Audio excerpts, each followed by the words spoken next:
अब इस औरत का चेहरा ध्यान से देखो। एक नज़र में देखने में यहाँ सब कुछ सही लगेगा। ये औरत जो पिक्चर में दिख रही है वो एक मासूम, निर्दोष और आम औरतों की तरह ही लगेगी, लेकिन इस औरत का यही चेहरा और एक्सप्रेशंस ही इसका सबसे बड़ा हथियार है। 7 महीनों में 25 मर्दों के साथ शादी करने वाली इस महिला का नाम है अनुराधा पासवान। 3 मई 2025 सवाई माधोपुर राजस्थान के रहने वाले विष्णु शर्मा, जो अक्सर सुबह जल्दी उठ जाते थे, उस दिन उनकी और उनके परिवार वालों की नींद थोड़ी देर से खुलती है। आँख खुलते ही विष्णु शर्मा को पता चलता है कि उसकी नई नवेली दुल्हन, जिसके साथ अभी उसने कुछ दिनों पहले ही शादी की थी, वो उसके पास नहीं है। विष्णु को लगता है कि शायद उसकी बीवी उससे पहले नींद से उठ गई होगी और वो अपने दिन के कामों में लगी होगी। विष्णु अपने कमरे से बाहर निकलता है।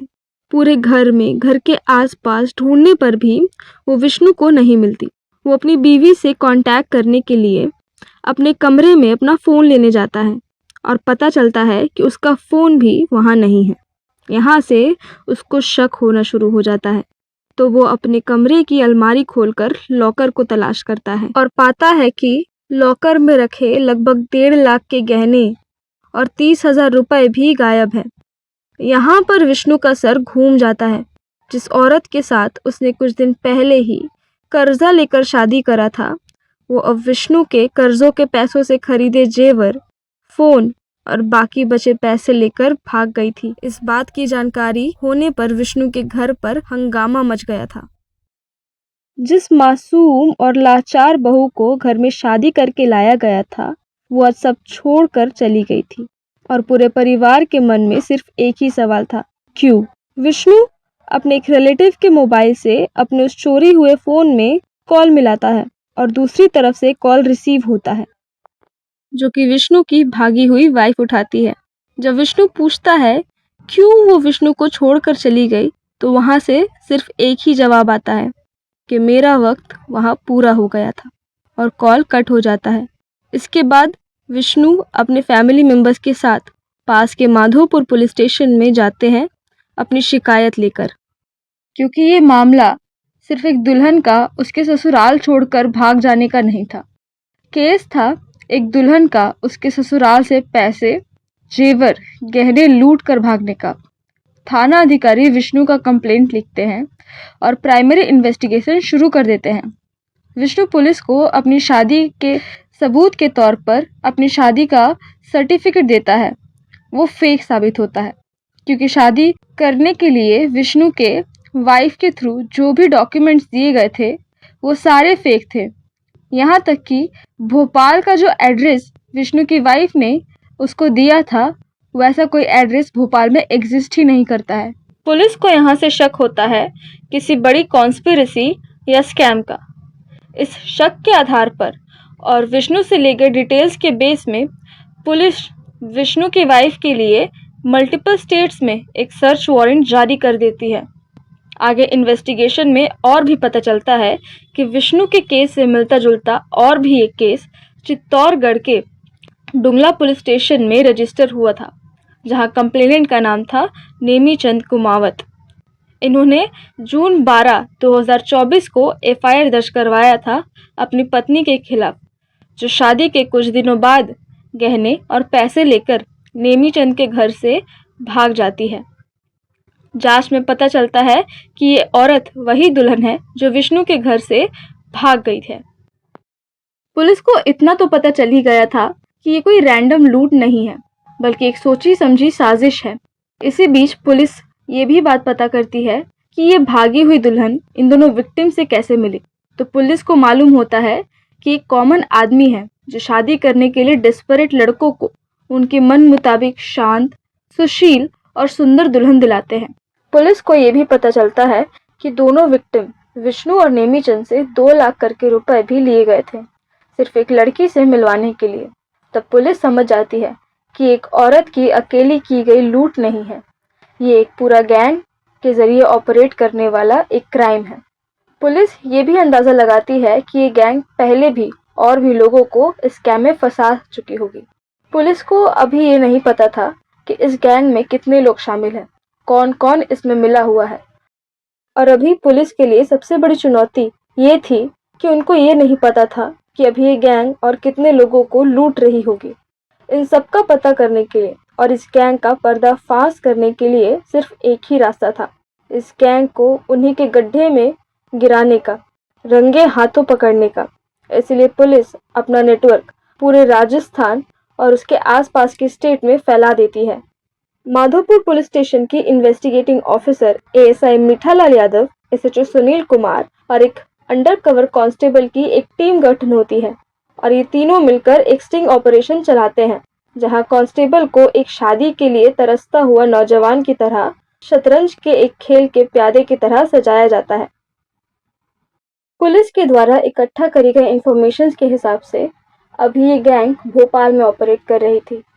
इसीलिए एसएचओ सुनील कुमार और अंडरकवर कांस्टेबल जाते हैं भोपाल के लिए। भोपाल पहुंचकर ये लोग आसपास के लोग, टैक्सी ड्राइवर्स से बात करते हैं कि कहाँ पर एक ऐसे लोग मिल सकते हैं जो शादी करवाते हैं, लड़कियों का डिटेल्स रखते हैं और जो लड़के शादी करना चाहते हैं उनको लड़कियां दिखाते हैं। तो ऐसे करके ये लोग इंफॉर्मेशंस गैदर करते हैं। इंफॉर्मेशंस इकट्ठा करने के बाद ये लोग फाइनली एक इंसान से मिलते हैं जिसका नाम था पप्पू मीना। पप्पू मीना कांस्टेबल से मिलते हैं, उनको बहुत सारी लड़कियों के तस्वीरें दिखाते हैं।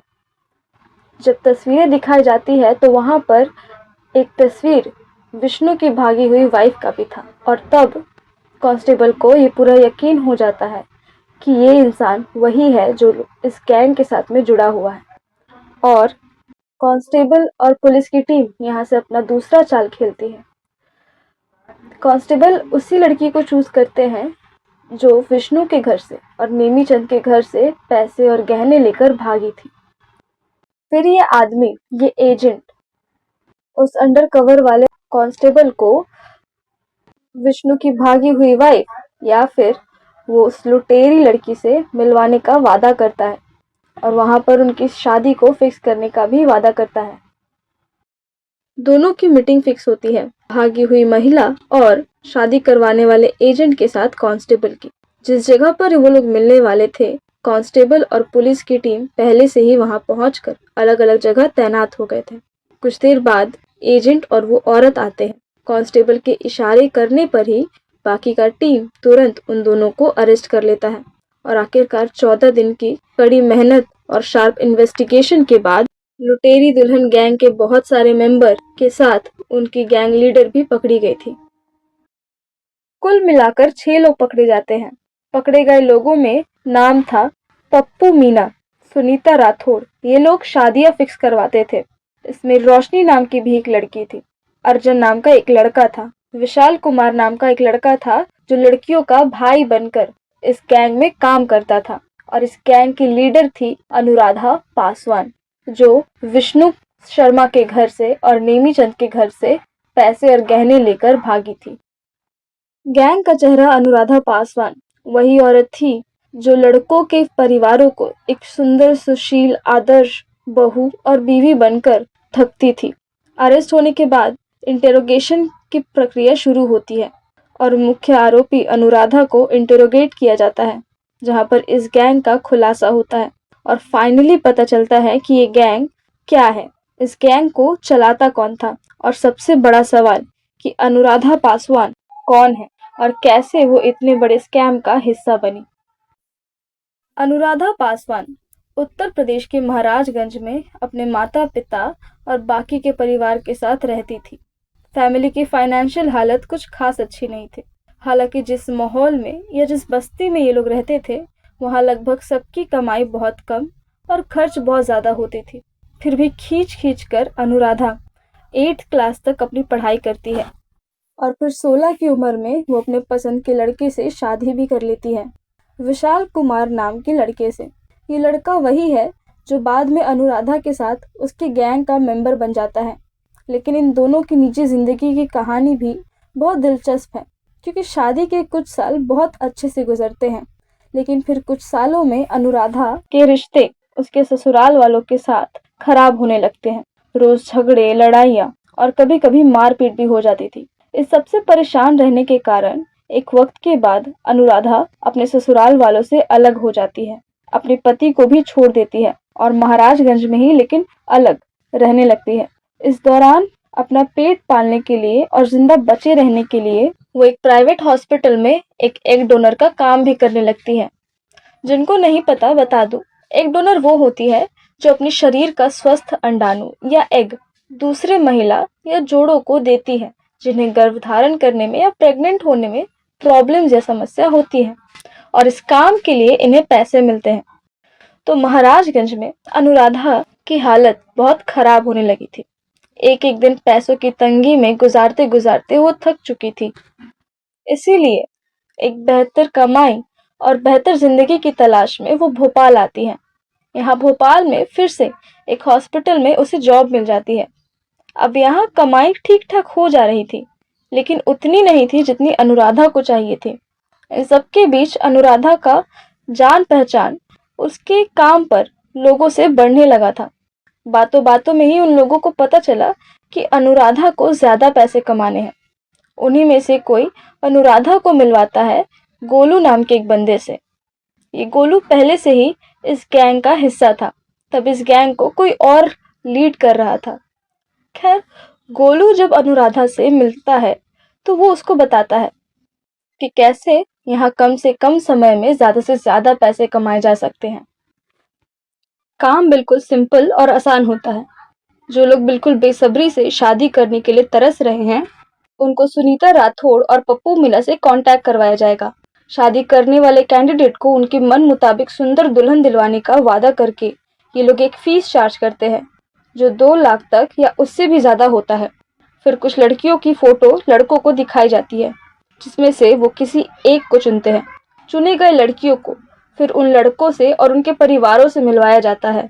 इस धंधे में शामिल लड़कियां और बाकी सारे लोगों को उनके काम और उनके रोल में इतने अच्छे तरीके से ट्रेन किया जाता है और इतनी अच्छी एक्टिंग सिखाई जाती थी कि किसी को शक ही नहीं होता था कि इतने पैसे लगाकर करवाई जाने वाली शादी दुल्हन और उसका परिवार एक ठगों का गिरोह है। शादी होने के बाद कुछ दिन ये नकली बहू अपने ससुराल में एक शांत, सुशील और अच्छी बहू बनने का नाटक करती है और उन परिवार वालों का भरोसा जीत लेती है। सही मौका देखते ही परिवार वालों के खाने में नींद की गोलियां मिला देती है और उनको चैन की नींद सुला देती है, और फिर सारा पैसा, गहने, जेवर और मोबाइल फोन लेकर बहुत दूर फरार हो जाती है। और जब तक विक्टिम को पता लगता है कि उनके साथ ठगी हुई है, तब तक बहुत देर हो चुकी होती है। ये गिरोह और लड़कियां किसी और नाम, पहचान और डॉक्यूमेंट्स के साथ किसी और शहर में या गांव में अपने नए शिकार का तलाश कर रही होती है। जो परिवार के साथ में ठगी होती है, वो लोग पुलिस में भी शिकायत नहीं करते, आसपास समाज में नाम खराब होने के डर से। और जो शादियां, जो कोर्ट मैरिज होती है, वो भी फेक होता है, क्योंकि जो दुल्हन और उसका परिवार होता था और उनका नाम, पता, डॉक्यूमेंट सारे फर्जी होते थे। अनुराधा भी इस गैंग को ज्वाइन करती है। उसको पूरी ट्रेनिंग दी जाती है कि कैसे लड़कों के परिवार के सामने गरीब, बेचारी, दुखिया औरत दिखना है जिसको शादी तो करना है, लेकिन पैसे इतने नहीं है कि जिंदगी की नई शुरुआत कर सके। बाद में अनुराधा का पति विशाल भी इस गैंग को ज्वाइन कर लेता है, जो अनुराधा का भाई बनकर लोगों की ठगने की इस प्रक्रिया में शामिल हो जाता है। ये गिरोह का पर्दाफाश तब होता है जब एक ठेला चलाने वाले विष्णु शर्मा इस स्कैम का शिकार होते हैं। ये अपनी शादी करने के लिए उधारी में पैसों का जुगाड़ करते हैं और अनुराधा के साथ शादी करते हैं, जो कुछ ही दिनों बाद उनका सारा पैसा, गहने लेकर भाग जाती है।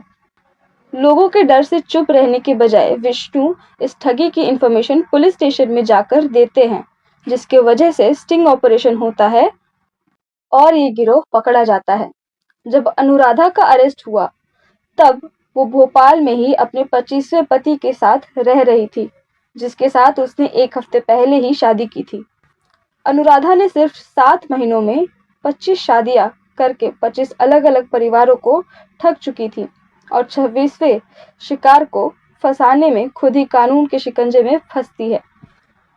माधोपुर पुलिस भोपाल से इन्हें पकड़ने के बाद केस को ट्रांसफर कर देते हैं चित्तौड़गढ़ पुलिस को, जहां अनुराधा का इंटरोगेशन होता है और वो अपने और इस गिरोह का स्कैम का खुलासा करती है। जो ऑफिसर अनुराधा का इंटरोगेशन कर रहे थे, उनका कहना है कि अनुराधा एक बहुत ही वेल ट्रेन्ड एक्टर है, जो एक गरीब, सुंदर और दुखों से घिरी लड़कों के परिवारों के लिए एक आदर्श बहू का रोल प्ले करती थी। लेकिन विष्णु शर्मा के बहादुरी से आकर इस स्कैम की जानकारी देने की वजह से और पुलिस का इतने अच्छे तरीके से फास्ट एक्शन और स्टिंग ऑपरेशन करने की वजह से ये गिरोह पकड़ा जाता है। अनुराधा का कन्फेशन, विष्णु और नेमीचंद का बयान और पुलिस के द्वारा जुटाया गया सबूतों के आधार पर ये सामने आया कि गैंग को ज्वाइन करने के कुछ ही दिनों के बाद अनुराधा गैंग को लीड करने लगी थी। सारे सबूतों और गवाहों को मद्देनजर रखकर अनुराधा और उसके गैंग को आईपीसी की धारा 420, भारतीय न्याय संहिता की धारा 318(4) के तहत धोखे से दूल्हों की प्रॉपर्टी और कैश को चुराने के लिए बुक करा गया है। आईपीसी की सेक्शन 468, बीएनएस की सेक्शन 336(3), फर्जी डॉक्यूमेंट और आईडी धोखे के इरादे से बनाने के लिए और भी बहुत सारी धाराएं लगाई जाती है, जैसे कि इलीगल रैकेट, क्रिमिनल एक्टिविटी, लोगों को खाने में नशे की गोली मिलाकर उनको लूटकर भागने के लिए, ये सारे धाराएं उन पर लगाए जाते हैं। अभी फिलहाल अनुराधा जेल में है अपने गैंग के मेंबर्स के साथ। कोर्ट में उसका ट्रायल भी चल रहा है। पुलिस अभी उस गैंग के कुछ लोग जैसे गोलू, रघुवीर, मजबूत सिंह यादव जैसे लोगों को ढूंढ रही है। तो ये थी आज की यूजुअल क्राइम केसेस से हटकर लेकिन बड़ी ही जबरदस्त एक क्राइम की कहानी। ऐसे रैकेट्स और इस तरह के गतिविधियां कुछ लोग बहुत ही आसानी से चलाते हैं और चला रहे हैं। गरीब मासूम लोग इनके जाल में बहुत आसानी से फंस जाते हैं और उनको शक भी नहीं होता। और इस तरीके के क्राइम करने वाले लोग अक्सर हमारे बहुत आसपास से ही पकड़े जाते हैं, जिसका मतलब है ये लोग हमारे साथ, हमारे बीच रहकर हमारी ही आंखों में धूल झोंकते हैं। इनका बहुत ही सिंपल फंडा होता है हमको अपने जाल में फंसाने का। जब भी ये हमसे बात करेंगे तो ये हमको एक ऐसा फ्यूचर का सपना दिखाएंगे जहाँ की सब अच्छा होता है, सब हमारे मन मुताबिक होता है, और तभी हम इसके जाल में फंस जाते हैं। आप कभी ऐसे लोगों से मिले हो क्या, जिससे मिलकर आपको ऐसा लगा हो कि ये कभी ना कभी आपको किसी स्कैम में फंसने का बहाना ढूंढ रहे हैं? अगर आपको ऐसा लगता है कि आपने कभी ऐसे इंसान के साथ इंटरेक्शन करी है, आप कभी ऐसे लोगों से मिले हो, तो प्लीज़ कमेंट में ज़रूर लिखें। और अगर यहाँ तक वीडियो देख लिया है तो प्लीज़ इस वीडियो को एक लाइक ज़रूर दे दीजिएगा। यहाँ तक वीडियो देखने के लिए शुक्रिया, और इस वीडियो को शेयर करें उस इंसान के साथ में जो क्राइम रिलेटेड थ्योरीज, केसेस, कहानियाँ सुनना पसंद करते हैं। आई एम श्योर ऐसे लोग हमारे घरों में बहुत ही होते हैं।